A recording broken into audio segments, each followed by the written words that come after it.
The boroughs are New York City. The burbs are everywhere else. Real estate is the ultimate game of risk and reward. It's the biggest investment most people ever make. Fortunes are made over a lifetime and lost in a day. And we're not playing with monopoly money. How do you stay ahead? Who's buying? Who's selling? And why? What do they know? We want the truth. You need an edge. Boroughs and Burbs is your secret weapon, giving you the insider knowledge and strategies you need to succeed in the high-stakes world of real estate. From Palm Beach to Palm Springs, Manhattan to Malibu, we press the experts to expose the pain, find the deals, and occasionally predict the future. That's Boroughs and Burbs, Thursdays, 3 o'clock Eastern, noon Pacific. Because everyone can make money in real estate. Welcome, everybody. Boroughs and Burbs, number 182. Today, sustainable living in Phoenix, Arizona. And our special guest, Thomas McPherson of Lukrom. Welcome, Thomas. How are you doing? Thank you so much. I'm great. Beautiful day here. All right. First, hello,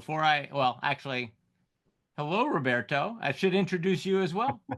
How are Roberto, you? my co-host. Where are you? I'm in Manhattan. I'm on the Upper West Side in one of the most efficiently run cities ever. But is it sustainable, Roberto? Do you feel that you're doing debatable. all you can? Very debatable. I'll bet Thomas is going to give us some good ideas for the Big Apple. Yes, I want to hear.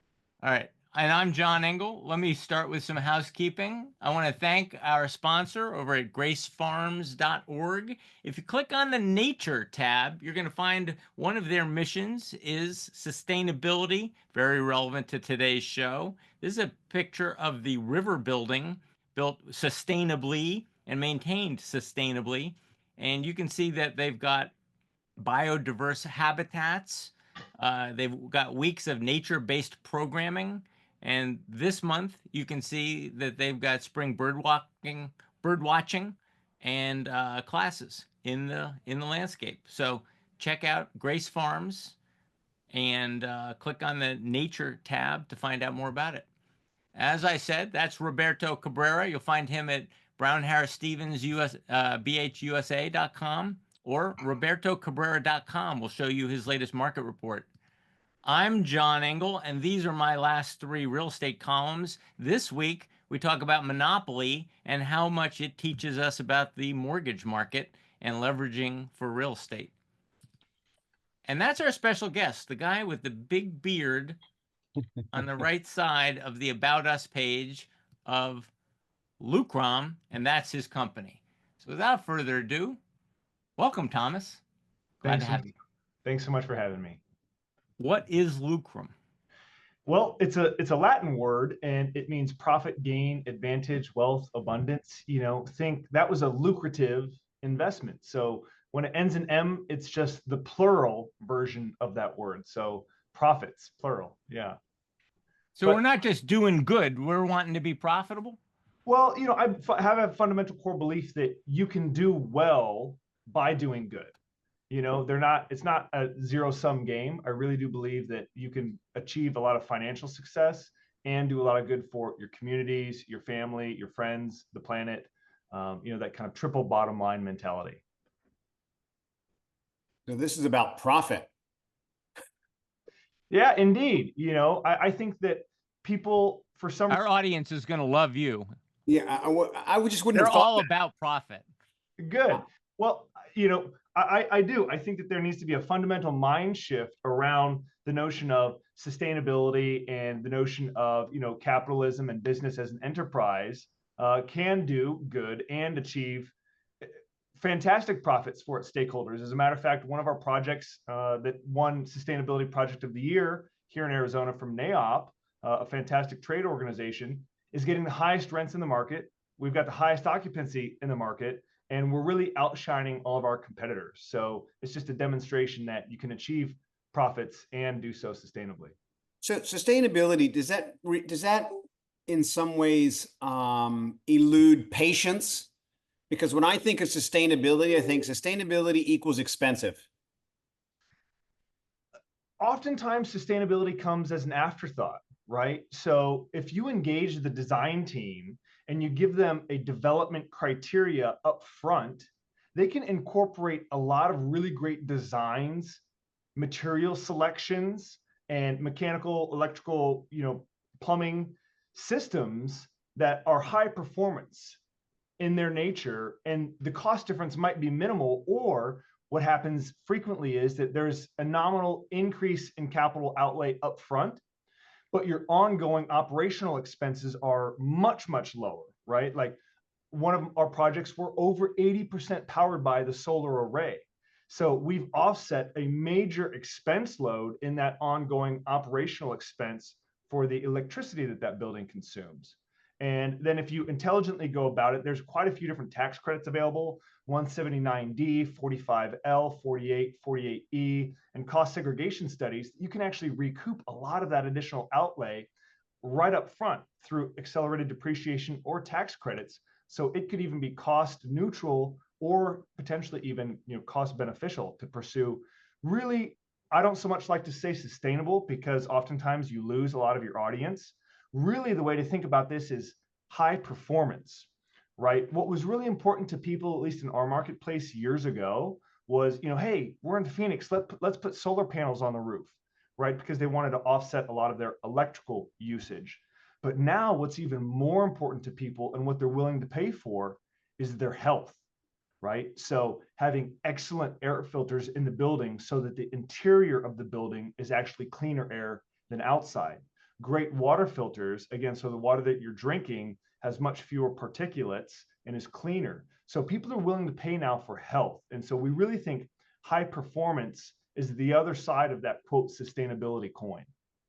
Can I ask you just about, your business in general, like the ethos of, yes, you're going to find this couple and this family, and it's sporadic that they want these things for themselves. I want to improve my house. I want these efficient systems. But then we're talking about communities coming together and collectively, because if I do it and Jim does it down the street and Fred does it down the street, but everybody else doesn't care, I'm not getting anywhere, right? So it's almost like the changing into the EV cars. Like this is a very slow moving ball, right? It is. It's like turning an aircraft carrier. You have to be patient. It's not going to turn on a dime like a little Ferrari or something. So part of our thought process, part of our ethos is here. There's really three stakeholders that we need to be thinking about. Number one, that is the municipalities that are in charge of these different developments and the codes that they carry on their books, what they require. Number two are the developers like myself, the people putting together the teams, the capital stack, the design team, and then going out to market and getting this done. And then, the third stakeholder in all of that are the people that are renting or buying these properties.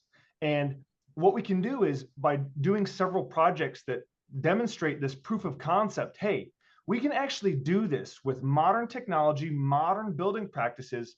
We can do this. We can achieve these fantastic performance results, and we can do so in a way that is economically not only viable, but actually arguably more profitable than conventional building. What we've done is we've open booked that so municipalities can upgrade their code to requiring more of these high performance features. We can open source everything that we do to give developers that playbook. And then importantly, and I really think this is key, number three, give the people with money a choice to vote for where they want to live and spend at least 1/3 of their life. And by doing so, again, we've demonstrated better economics than conventional buildings. And so just like Tesla is doing, they've got great economics, their stock went to the moon.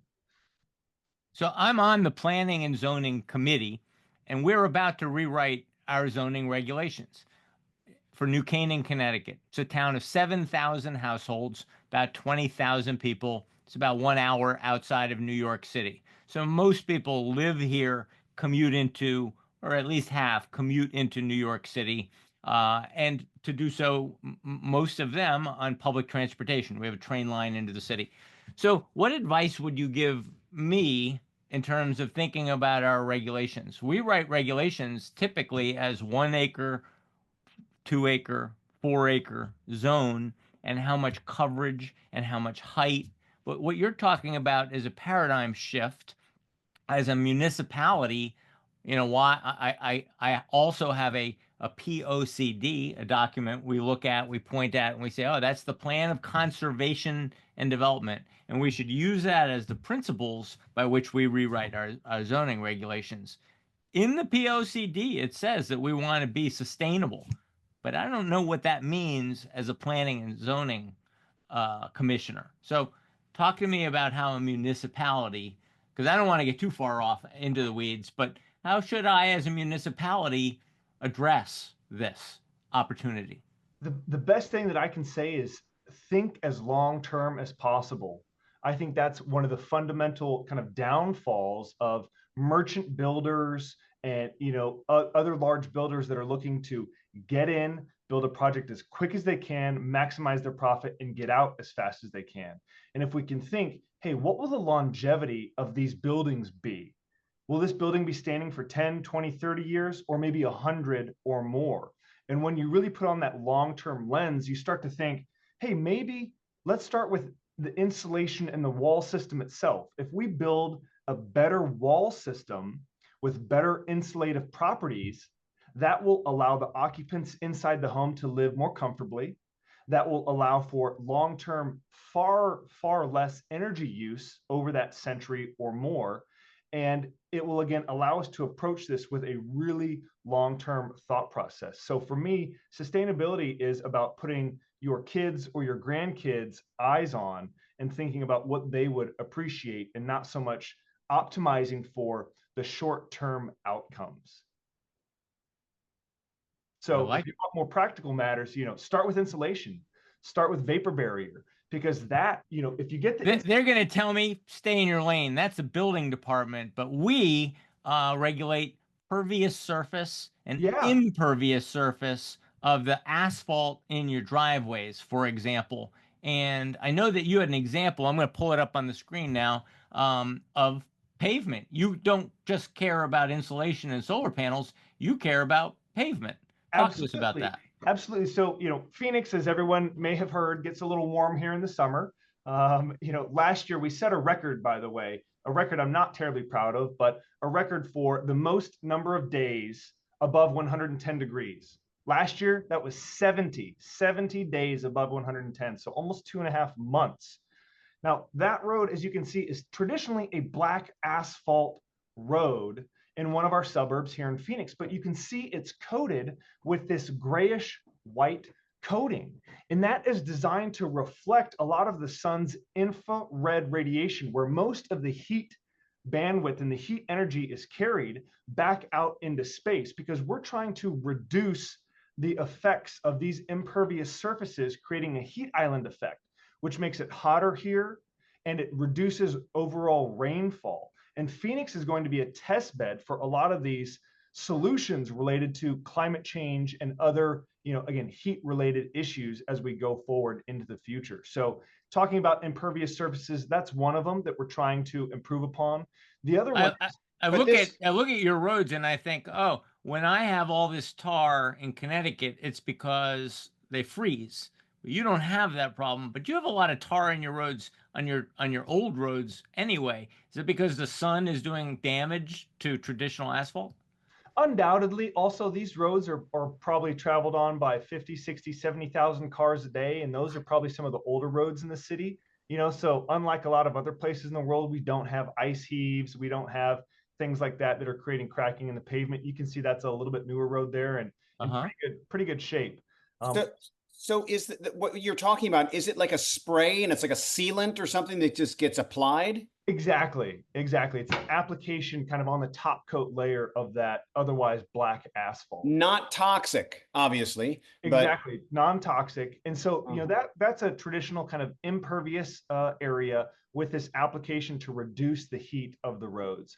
Another really interesting thing that they're coming out with now is pervious concrete that you can drive on, that you can take a water hose and just pour that water right onto it, and it goes right through the concrete. And it looks kind of like, a bone or Swiss cheese. It's a very porous concrete, but it has fantastic structural properties that allow you to be able to drive your car on it. It's great for a driveway, right? You wouldn't make it an interstate road, but great for your driveway because you're not driving a tractor trailer on your driveway. So these are some other fantastic pervious solutions too. And you can see right there that middle of the right side, there's this dump truck that is dumping water onto this pervious concrete solution, and the water is going right in and through that concrete. So that's a great way to replenish the water aquifers below grade here. And how much more expensive is it to create, like to have this as a solution as opposed to a traditional solution? I wouldn't be able to give you great insight into that particular solution, unfortunately. But if I had, generally speaking, can I just say, generally speaking, yeah, to endeavor into really doing something that's meaningfully sustainable, you're looking at increasing your costs by 30%. I would say not quite that high, 10 to 15%. And the reason for that is kind of twofold. Number one, let's just start with wall systems. Let's say you put a really great wall system on your building. So you've got fantastic insulation, a fantastic vapor barrier, and roof, right? What that allows you to do is then downsize your HVAC system. So you pick up some savings there in the HVAC system. That also allows you to reduce your operational costs going forward. So you get a couple different benefits there, that there might be some additional capital outlays, 10 to 15%, depending on how meaningfully, you're moving towards high performance building practices. And then you do pick up some operational benefits. So, a lot of what I've done lately is about $100 million of opportunity zone ground up developments. Those are projects that you're intended to hold for a period of 10 plus years. And there's some substantial tax benefits to those.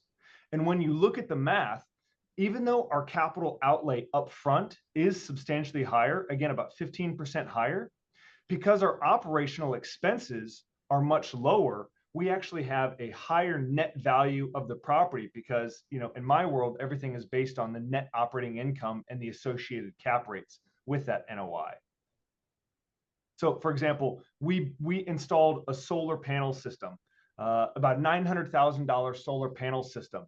But when you look at how much money we're saving, how much our NOI is going up, and then you apply the cap rate of the building to that savings, we're actually getting about a $2 million lift in value from the solar system that cost us $900,000. So there can I make a leap? So if I'm an investor, and I have, I don't know, a few $1 million, and this resonates with me, can I work with you to identify properties for which I could purchase, or properties I own in my portfolio that you could help me get a higher NOI out of my properties, or buy properties? We traditionally are acting as the sponsor in our investments. We don't do a lot of consulting, but I'd be more than happy to put people in touch with great consultants that I think can help drive value if they want to, endeavor for that themselves. I mean, I'm in a building now, right? 20,000 square foot building. We've talked about putting a 90 kilowatt solar array on the roof.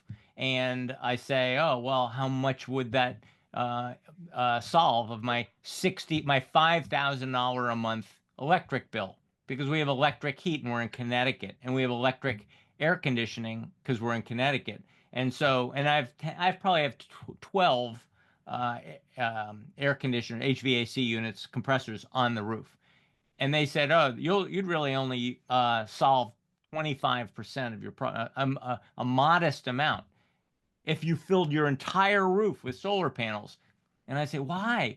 Because you're in Connecticut. You're not in Phoenix. So, well, so for guys like Roberto and I who are not in Phoenix, does solar make sense? Well, there's a great resource that kind of gives you a heat map of solar irradiance, on the planet that you can look at, where there's a lot of fantastic solar opportunities. But, the primary driver isn't necessarily to just slap solar on everything, right? It's kind of like trying to fill a sandbag with a hole in the bottom of it. What you want to do is fix the hole first, right? The 20,000 square foot building that you're in might have really crummy old windows, bad insulation, you think of that thermal envelope as one particular kind of system, that is always almost universally going to be the best place to start, is in the thermal envelope of the building. So, there's two ways to kind of get ahead, right? Make more money or spend less. The first place that you should start from an energy and sustainability standpoint is to consume less, spend less, improve upon your building envelope. And then you'll find that that same 90 kilowatt system might get you halfway or 2/3 or 3/4 of the way there instead of 25% or less. That's always where we start, is with insulation. You want to orient. So I think a really funny thing happened in the late 1800s, right, with the discovery of electricity, coal, abundant other energy resources. I think humans became, frankly, really dumb. We started to just brute force our own quote unquote creativity onto the natural environment, right? And we stopped designing with the natural elements in mind, right? What are the prevailing winds? Where does the sun rise and set in the summer and in the winter? Where's the rainfall? These other kind of natural factors that frankly aren't going to change materially. And we just started building buildings in the fashion that we thought was the most appropriate without taking that into account. And we're getting back to that, right? This is known as biophilia, right? And using nature and the genius of nature in our building design. So we always say, hey, listen, first off, begin with the orientation, right? Orient your building appropriately, right? Have more windows on the north side of your building. Have the fewest windows on the west side of your building. That's the hottest building, right? Hottest wall. Opposite in Connecticut. Yeah, exactly, right? So, have that north side be fewer windows, and west, south, and east be more windows, right? So designing with, what nature's giving you, the resources that nature is giving you, design there first, and then build a really great envelope. And then from there, a lot of other things become much more attainable. So Thomas, tell me, so your organization, how does it, like, you are consultants? Explain to me what how your business works. Yeah, great. Am I building a building and I'm coming to you to construct it? Am I coming to you for guidance? Like, can you just talk to us about what your role is here? Absolutely. So there's one of our projects. Our role is, we are an investment company. First and foremost, we are an investment company that is based around and focused around real estate, right? So we offer private lending solutions, we offer financing to borrowers, and then we do ground up development as well as real estate acquisitions. So to just give you a little 1-minute story here, I was a 23-year-old, young guy getting out of the military. I had my life savings invested in the stock market. This is late 2008. I think you guys know what happened, right? The market totally tanks a nosedive. And I got out of the military. I had just bought my first house, moved back home. The stock market plummeted. I ended a long-term relationship, and I had a negative net worth. And I said, okay, no more. I'm not going to continue to send my money to Wall Street and hope and pray on what other people are doing. I'm going to take control of my financial future, and I'm going to do something that I can impact the outcome, right? That's one of the things I love about real estate, is I can paint the building, I can get new tenants, I can improve the value. And so that is kind of the genesis of this company. It's meant to be aligned between our stakeholders and the people that are actually running the fund. Real quick example, I've invested over $3 million of my own money in our flagship lending fund, and I've subordinated my entire interest to all of our investors. So if we ever take any losses, I lose my money first, right? And that's something I learned in the military. It's all about alignment, right? Alignment of the mission, from top down. And once you get or is that called accountability? Yeah, I think both are unfortunately. Real. Yeah, I think both are unfortunately rather novel concepts today. But so alignment from that risk standpoint, I don't want my investors to lose a penny, because that means I've lost millions of dollars. On the reward side of the equation, I can tell you from being in the military that a private could punk out an officer in the chow line when we would get back from a mission. Why? The officers and senior enlisted are supposed to take care of the junior enlisted, right? And so we would get food, and you always make sure that your troops are taken care of. Then and only then, as a senior leader, do you go and eat. So on the reward side, we don't make any money until our investors are fully made whole, right? And I just think that this is how investments should be curated by folks like me, right? Total alignment on the risk and reward side, right? A lot of sponsors will say, hey, we split the profit 70-30. I'm like, yeah, but what you're not saying is you made an acquisitions fee, a disposition fee, an asset management fee, a walk my dog in the park fee. You know, they basically take the cream right off the top. So that was the genesis of Lucrum as a real estate investment company. And the reason that I've chosen to focus on sustainable and high performance development is buildings globally consume 40% of our energy, the single largest consumer of power and producer of greenhouse gas emissions. So this is the biggest problem to solve when it comes to energy. And if you're going to point, your focus at something, it should be the biggest problem that you're trying to solve. I think the built environment is the #2 most underutilized resource in the world right now. And you're focused in Phoenix only? Well, that's where a majority of our holdings currently are, but we actually are active in quite a few different markets. We're in the New England area. We're financing folks in Maine. We're financing folks in Atlanta, in Texas, and Colorado. So we do have a national presence. However, our focus is here in our backyard in Arizona.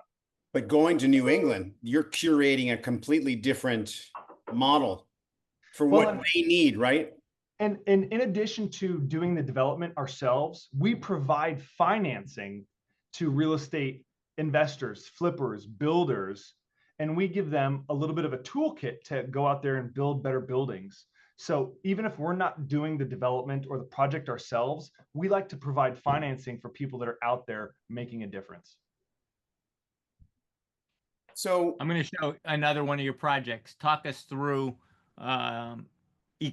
Mesa. Mesa, yeah, Eco Mesa. So that's a suburb of Phoenix. This was a fantastic project that we did. So this was a parking lot that we bought from the city of Mesa. And we approached them and said, hey, we've got an idea for this really fantastic project. We've got a great capital partner here, a local family office. We want to build a highly sustainable, high performance building in your downtown environment. So they said, great. So we bought this 1 acre of land and we built 102 units in downtown Mesa. We wound up winning the Sustainability Project of the Year from NAIOP, again, a great trade organization out here. We increased the biodiversity on that parking lot tremendously, exponentially, right? There was probably only a handful of crickets and cockroaches, feeding on the trash that was left in the parking lot. Now there's, I believe, 42 different species of plants that are, pollinated by, birds and bees and, other kind of various insects. We've got 102 residents that are living there, along with some great commercial businesses on the ground floor. And so what that allowed us to do was bring vibrance to this otherwise kind of desolate community, or at least pocket of the community. It's right across the street from the Natural History Museum, which is, visited by tons of school kids and families on the weekends. So this is one of the ways that we're improving neighborhoods, not only from the building standpoint, but also, creating community and connection. So just curious, because I know that water is an issue in Phoenix and things like that. Like, to create something with such density where you're going to need a lot of water, do you have to get certain permits and for that specifically? So for this project, no. The short answer is this was in an infill urban environment in the water. It already has what's known as a certificate of water assurance. But I just want to kind of rewind. There's been some interesting articles that have come out thanks to the New York Times and a few others that kind of blast Arizona. We used the same amount of water that we did 70 years ago, exact same amount of water, right? And this kind of blows people's minds. If I were to put 10 glasses of water on the table, and we're talking about water use in Arizona, 7 of those are agriculture. 2 of them are commercial uses, and only 1 is residential. Now, I think it's a little silly that we still use flood irrigation and we grow crops like cotton and alfalfa and other highly water intensive crops. And again, open flood irrigation, I think it's a horrendously inefficient use of water. And as water becomes more and more precious of a natural resource, I think that those agriculture practices will improve. But residential use is a far less water intense use than agriculture.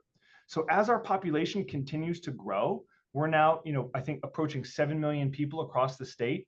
More of that agriculture use gets replaced with residential use, and our water use actually stays the same at the state level.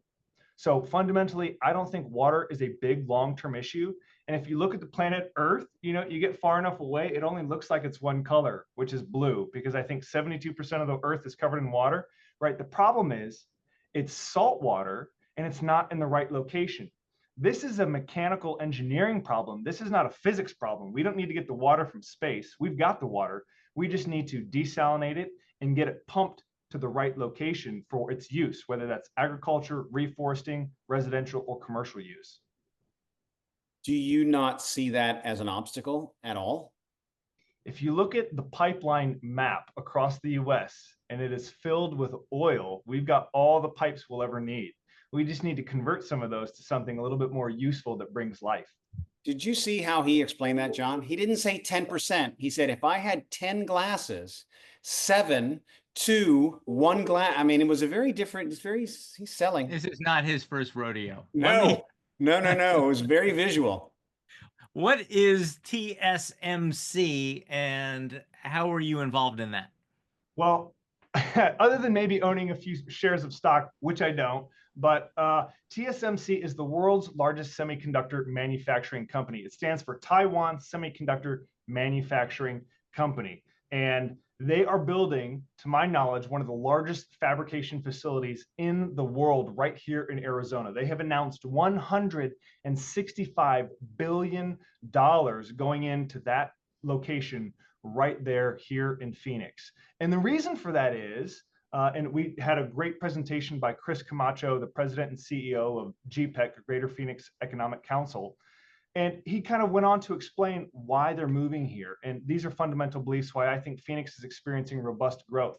Number one, we don't have meaningful natural disasters, right? It gets hot here, but you can manage for that. Number two, we've got stable energy infrastructure, as well as stable road and other infrastructure railways. We've got a lot of intellectual capital. We've got a great economic diversity. I think our unemployment is only 3.4%, where nationally it's 4.2%. We've got population growth, and we are actually already a bit of a concentration of semiconductor manufacturers here in the US. Intel has a very large fabrication facility on semiconductor, and there's a few others. So TSMC, knowing that they're headquartered in Taiwan, they're not far from a very aggressive kind of counterparty, if you will, about being China, they know that they need to get a lot of their manufacturing out of Taiwan. And they wanted to locate it in a geography that they thought had a politically stable environment, was very business friendly, a low tax regime, and affordable for their employees. And they selected that location there in North Phoenix. Wow. Now, in North Phoenix, isn't there a place called a Karma Community or something to that effect that is all about integrating like solar panels and all of the systems that you're talking about? I'm not familiar with Karma Community. I'm going to have to look that one up. That's interesting. I'd love to learn. I am familiar with a few other ones. Arco Santi is one that's quite a bit north of Phoenix that's very interesting, and they've done some cool integration work with nature and biophilic design. But so is this becoming popular where you're creating these neighborhoods that are going to be literally like just purely sustainable? Absolutely. That's it. Absolutely. I see it. That's great. Wow. If you go back just a couple hundred years, everything was 100% sustainable, right? Everything. It was all organic and it was all totally sustainable. We've somehow shifted away from some of these best practices and just, kind of recent history as we've, quote, gotten smarter and better at manufacturing. When I think the reality is that when you design with the natural environment and the resources that are readily available to you, you will design with a much better outcome, optimizing for many things, not just profit, right? Let's optimize for the health of the occupant, okay? You guys know this. If you're in a room with a lot more windows and there's more natural light, your cortisol levels go down. Your attentiveness and alertness go up. Your retention and your ability to stay focused increases. Your productivity increases. As an employer, I want my entire team working in well-lit with natural light offices because I know I will get more out of them. I know that they will be healthier. I know that their circadian rhythm will be more in tune with the natural light cycles. They'll get better sleep and they'll show up tomorrow more well rested, ready to go. And if these are just some of the ideas that we carry forward, I think that we're going to see many small changes that incrementally and individually are meaningless, but when compounded on themselves, create some really amazing changes over time. Let's optimize for the health of the occupant. Let's optimize for being good stewards of our natural resources, both material and energy. Let's optimize for social connections. Let's optimize for economic outcomes for all of the stakeholders involved, instead of just one economic outcome for the developer or the investor. I think we can do it better.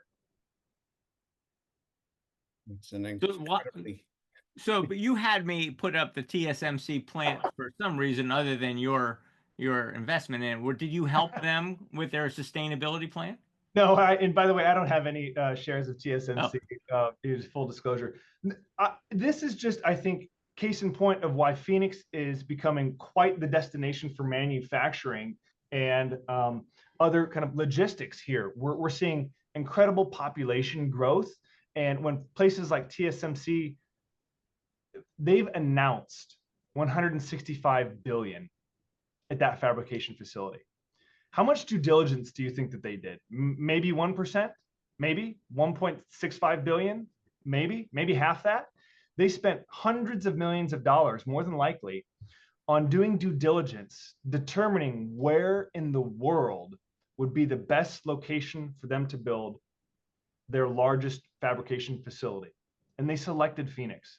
And so the reason that I mentioned that is to just say, Phoenix really is becoming quite the epicenter of global manufacturing and national manufacturing and development for those things that we need to have done here in the US. Which is really at the center of the national debate, whether we as a nation can, through tariffs and policy or whatever, change our direction to become more manufacturing friendly, more, and bring our tech innovations home instead of making our Apple phones overseas. Can we bring it home? And a lot of people are saying, nope, it's not possible. You can't bring your car manufacturing home. Nope, not possible. And so it's really part of the larger existential question we have as Americans is who are we and what are we going to be over the next 20 years? And unfortunately, we've outsourced a lot of our manufacturing. And I think not only is an economic conversation, but it also needs to be a national security conversation. Listen, I don't feel great about having a Chinese manufactured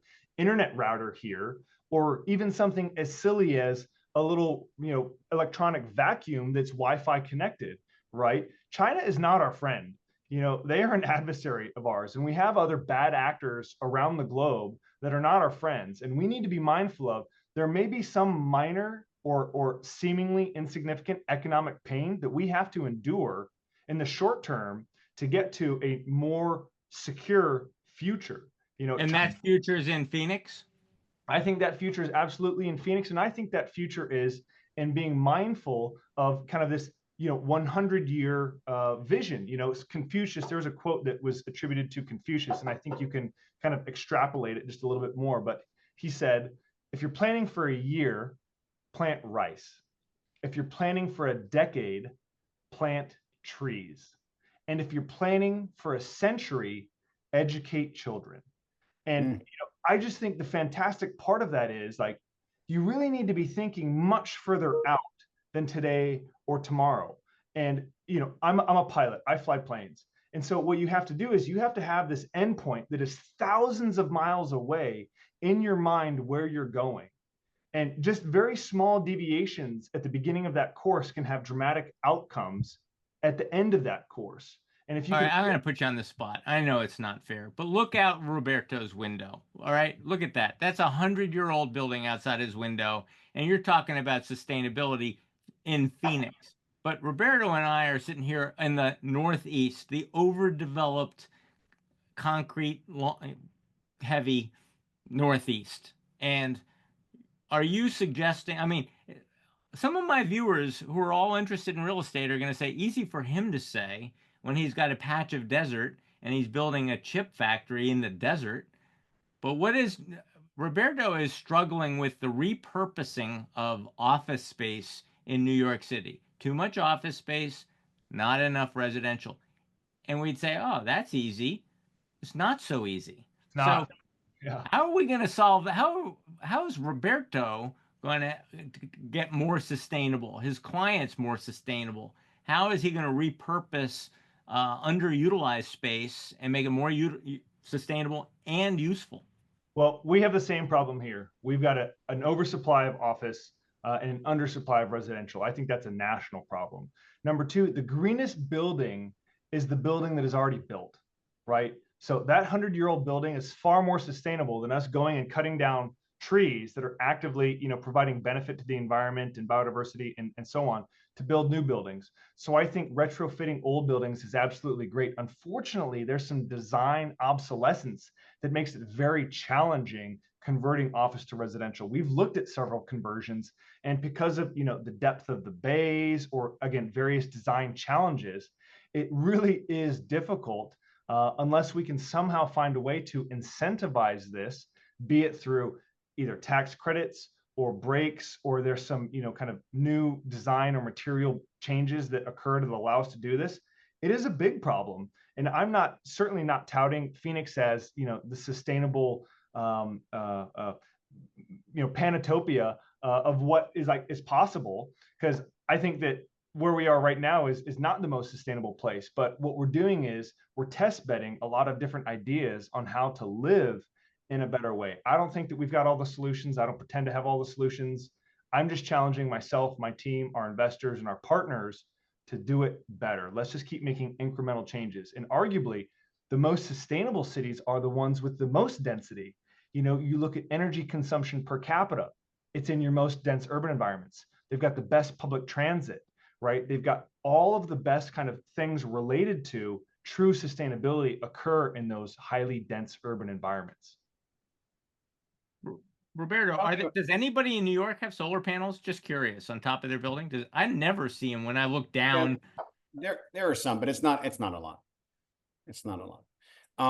Can I ask you, so Phoenix won, TSMC put their place in Phoenix.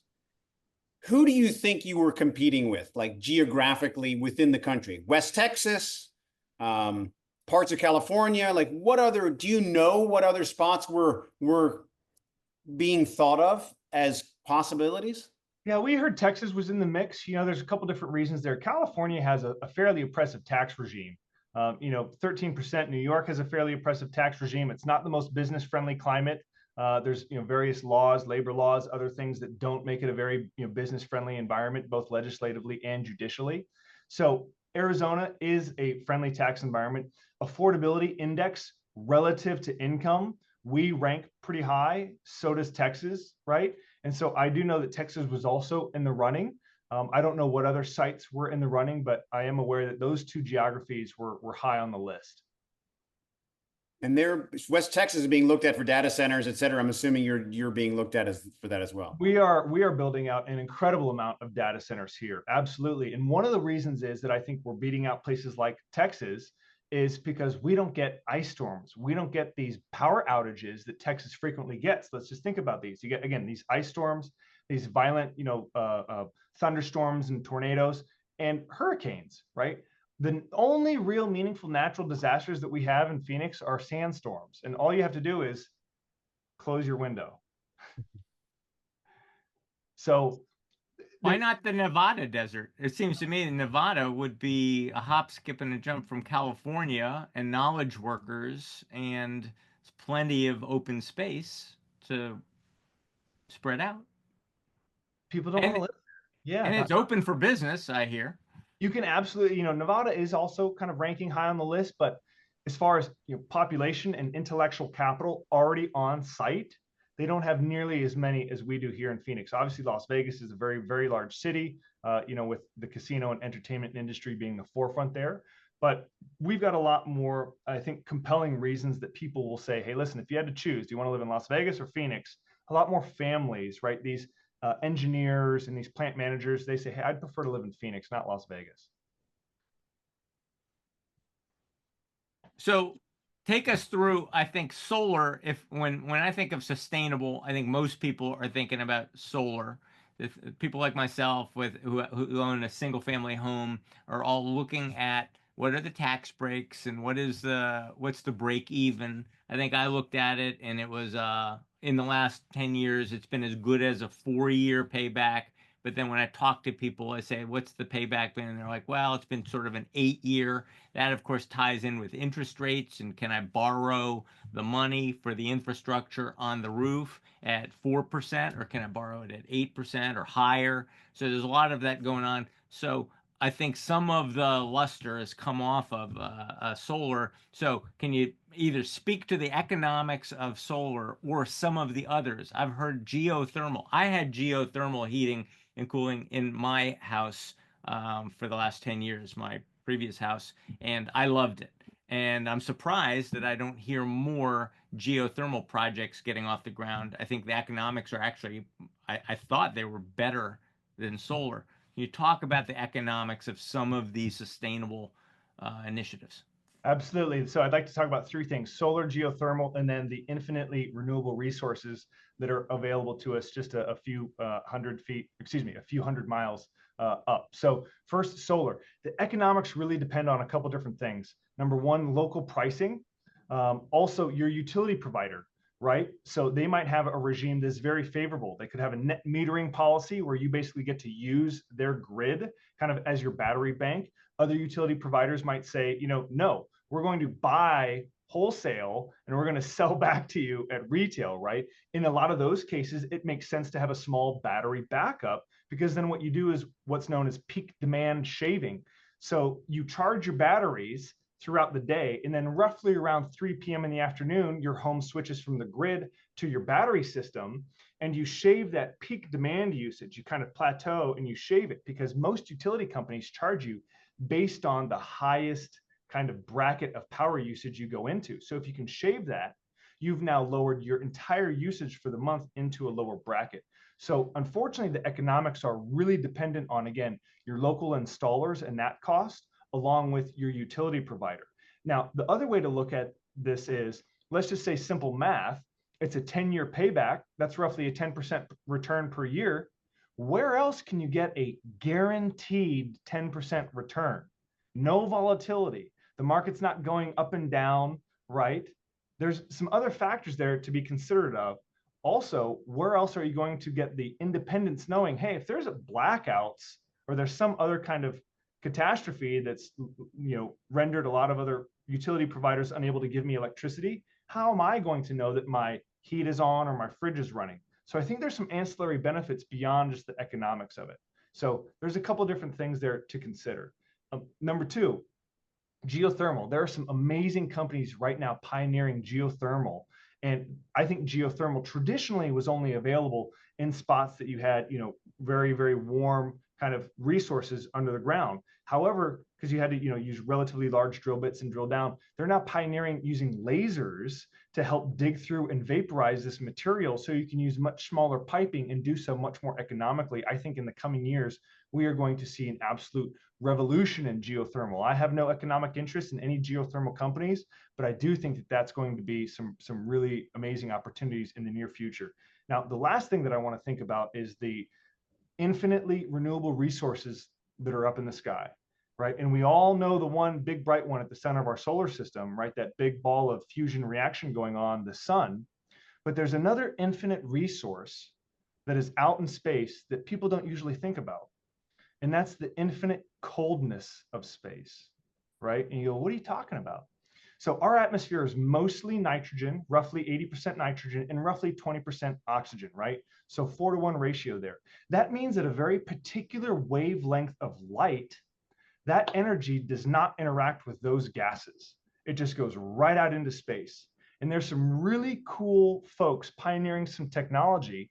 One of the companies that I'm aware of is a company called SkyCool. I think these guys are out of Berkeley. There was a TED Talk that they did. But basically, they apply this material, this kind of like nano material surface, to rooftops and to other horizontal surfaces, and it reflects light at this very particular wavelength that allows it to carry lots and lots of energy right out into space. Yeah, I mean, you can read about it here. The guy did an amazing TED talk. And again, I've got no economic interest in them, although I wish I did. I think it's fantastic technology. They're using the infinite coldness of space as a renewable resource. So in places like New York, you really want a lot of the infrared heat and energy that the sun is bringing. In places like here in Arizona, we want to push a lot of our heat out to space. We don't want all of this excess heat. And so I think companies like this that are figuring out how to manufacture things at the nanoscale and apply these, topical solutions or these applications to rooftops, to roadways, to sidewalks, you can literally touch some of these surfaces and they are cooler than ambient temperature. Like, think about that. It's during the day, the sun is shining on it, and it is cooler than ambient temperature because it is so efficiently pushing energy out into space, passing right through our atmosphere at the exact right wavelength. Truly amazing. This is the most incredible time to be alive. I'm excited. Wow. Yeah, stick around. The future's bright. The future is bright. Well, Are you did you study science or physics or? My wife would say I'm an amateur. I'm a total amateur. I didn't study it. I'm just incredibly curious. I think, physics and engineering and science fiction often turns into science fact. So one of the unique things about humans and a fundamental core belief I have is the only limits I have are the laws of physics. So if I can dream it and it's within the laws of physics, we can do it. All right. Call to action, right? So what kind of so if I've got money to invest, should I be calling you? If I have a building that needs to be, that has opportunities like this building that, should I call you? You say, well, we're not a consultant. We're a fund. So who should call you and what kind of problem can you solve for me? Yep. So one, if you've got money you'd like to invest, you'd like to have your money doing some good, or you're just tired of the volatility in Wall Street, you want better alignment, absolutely give us a call. We'd love to have a conversation. Number two, if you're a property owner or you're looking to do something really creative or really beneficial for your community, absolutely call us as well, because even if we're not the right person for you to talk to, we've got a great network and team of people that we can put you in touch with the right resources across a myriad of geographies here in the US. So again, I view the built environment as one of our most underutilized resources. I think there's incredible opportunity in the space for people that can think and act creatively. So as a building owner or a realtor with clients who own real estate, non-performing real estate, I could send you, for instance, the proposal I have, the $200,000 proposal to make my building solar. And you could say, yeah, we can help you, or, we can do better. And we have resources that could do better, more efficient, more sustainable. You'd put me in the right direction. Absolutely. And oftentimes, the solution isn't to just slap solar on everything. The solution is to sew the bottom of that sandbag that's leaking all the sand out of the bottom, right? Start with a thermal envelope. Start with weather stripping and air sealing and insulation and putting on exterior insulation. There's oftentimes a lot of other better ROIs, better returns on your investment than just immediately going to solar. So that would be some of the guidance that we would give those people as well. So, hey, if you have $200,000 and you're thinking about what is your best ROI, we can give them kind of a good list for where places to start would be. Awesome. Well, thank you. This has been a great hour. Very inspiring disposition. Very great, Thomas. Yeah, I'm all pumped up now. I want to go do something. I want to go. I want to save the planet and make some money. Good. Well, you can do both. Yeah, you can do both. So thank you, Tom McPherson. This has been great. And thanks to the folks at Lukrom. And we'll be in touch because I already feel like I could be doing more. And I want to thank our sponsor over there at Grace Farms. Let me see if I can find them again. Thank you, Grace Farms. We love you. Thank you, Roberto. I love you. That's me, John Engel. Love you. We love you. Somebody loves me, Roberto. And thank you to the folks at Lukrom. This has been a great episode. I agree. Thank you. And you'll find it on YouTube, and you'll find us on Instagram. and you'll find us now on Facebook, Facebook Live. It's been going for the last hour. So thank you, Thomas, and have a great summer in Thank you, Phoenix. gentlemen. Cheers. Cheers.